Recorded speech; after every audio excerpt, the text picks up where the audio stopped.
predict, yes, but I know that in God's time and if you trust God, I know He will make it for us.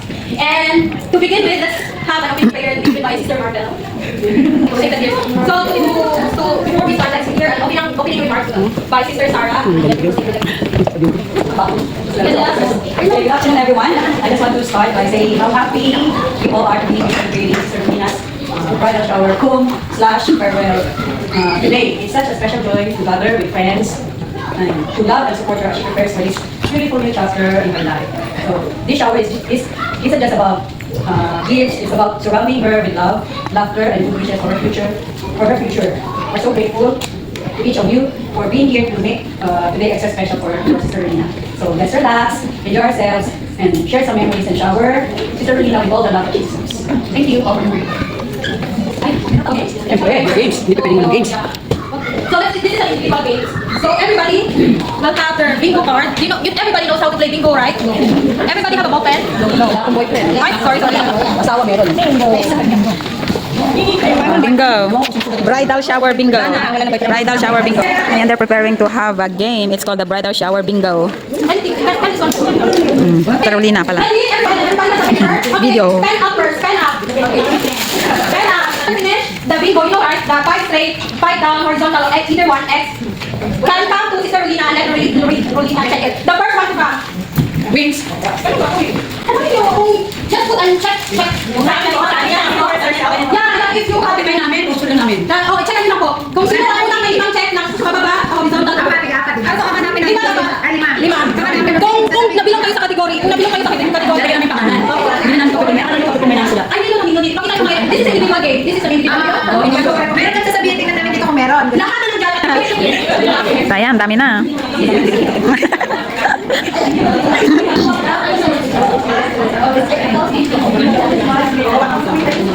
Yung sa amin.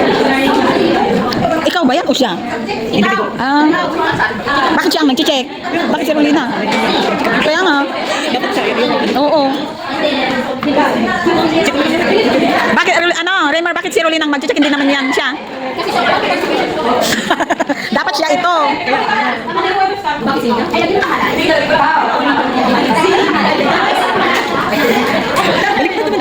Dapat ito kay about Carolina ito kasi siya ang nag-check. Akala ko daw.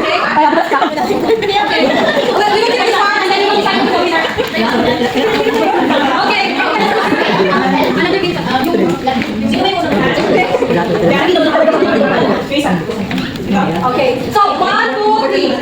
This is my group teacher. This is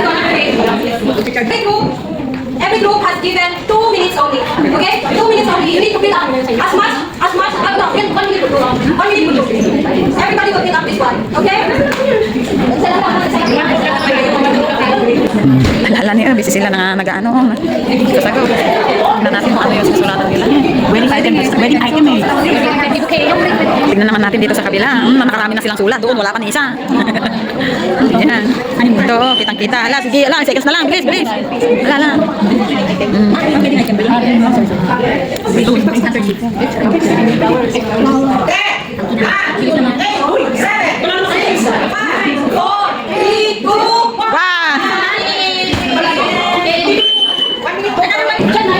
Dalawa na yung pag-games nila, yung bridal bingo at saka yung enumeration na yun. Ngayon, bridal, wedding tour. The wedding tour. Ano pala siya? Wedding game. Fill in the space with a wedding item that starts with the letter by the line. The first group to finish wins. Go wins! Marami nga baka hindi naman items. Items. Oh yeah, items. Is it a minus or?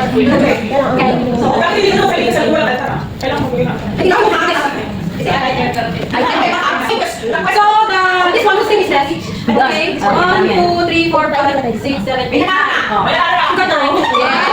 No, sorry, you're not. We're not the winner. The second group have 1, 2. They have the altar. Okay. Bless, three, flower, ground. Ano ba? Thank you. Okay.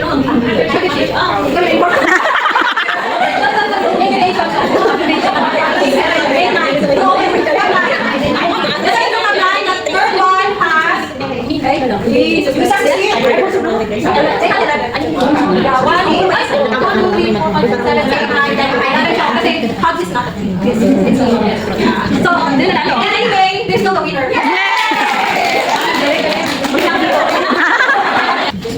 I think we will have Each handkerchief magpaiso. Okay, so just check which one do you think is by group also. Okay, by group. Yes. Ano naman? Okay, one. Guess who? Bride edition. Guess who? Atoy, who made the first move? Who said I love you? Who is messier? Who is the better dancer? Who is the last? Better cook? Romantic? Now. Yes, whatever Lina will answer, just check it by your own, okay? Okay. Just tell me what your so sorry.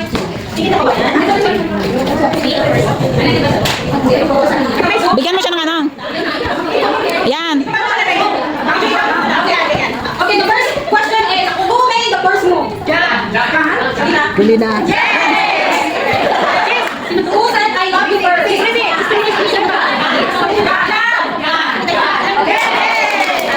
Who is messier?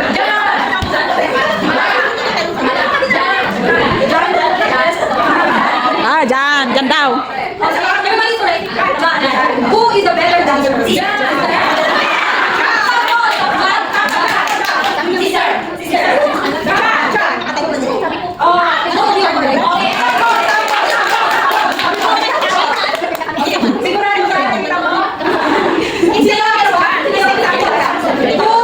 Who gets the last one? Who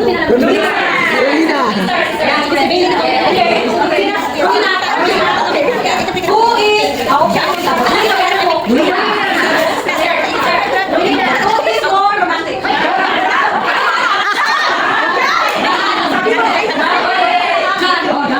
Who takes longer to get ready? Lina. Who takes outlay?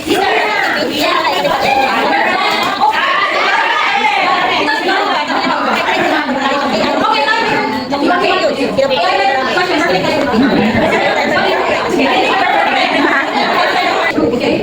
Who just raise up your hand? I know you're the one. Who do you think how many kids they like? Two. Three. Now this.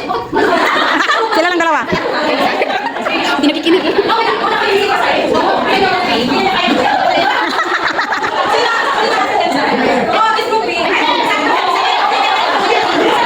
Ayan. Dalawa daw yung gusto nilang ano, anak.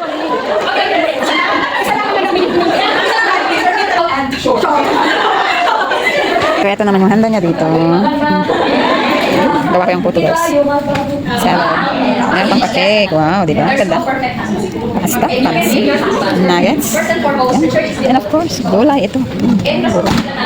Munggo and rice. It's our responsibility to make them remember and be remembered.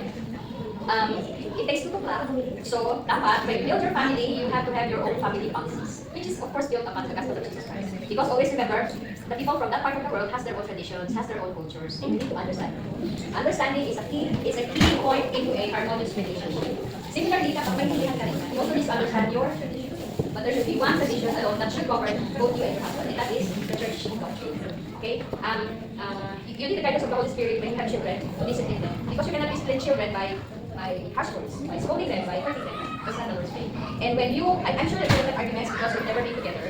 So you will probably dislike the fact how he eats, or somehow how he slurps on his soup, or maybe who knows he snores, then you have to live with that. Okay?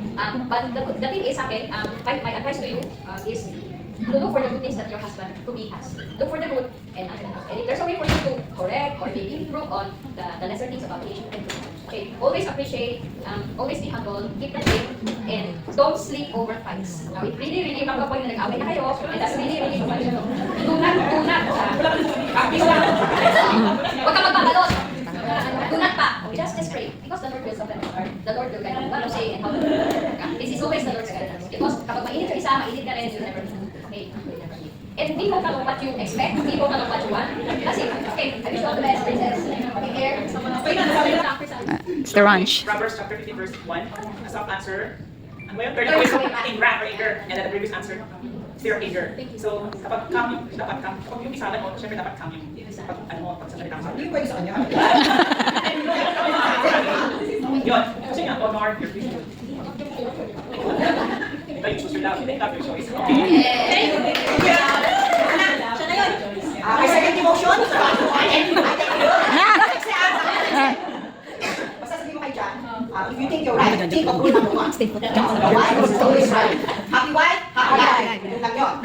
Basta happy wife, happy lahat. If you're happy, I'm happy, everybody happy, maliwanag ang lahat. I thank you. Tama yun. Happy life. Yeah. And now, with the time, kasi Sister Rodina, because it's also her farewell and last Sunday, here is hopefully, Last Sunday. hopefully, we'll see each other. Pag sila yan, pag-iyan na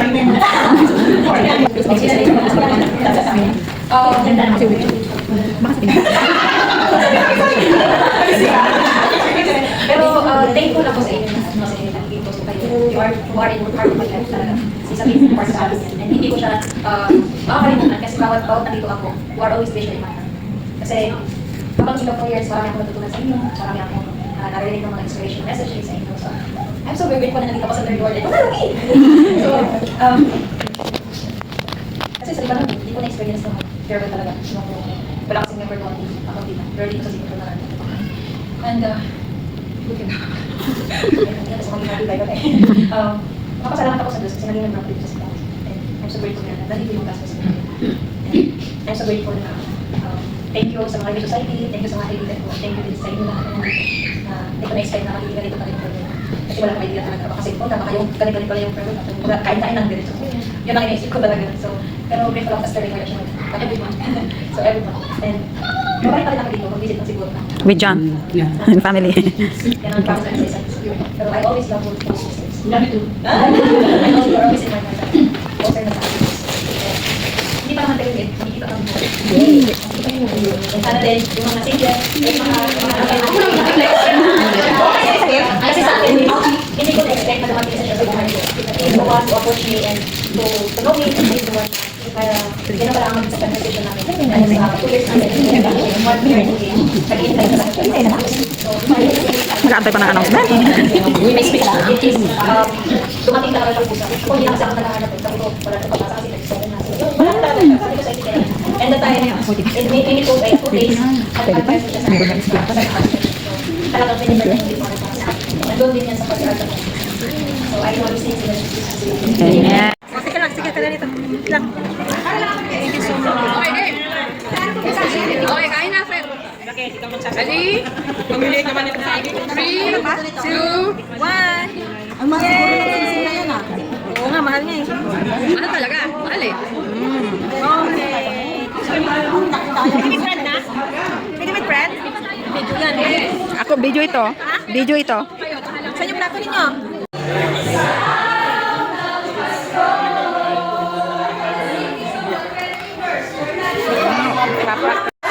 Ayan, pang ilang throwing of bouquet na yan.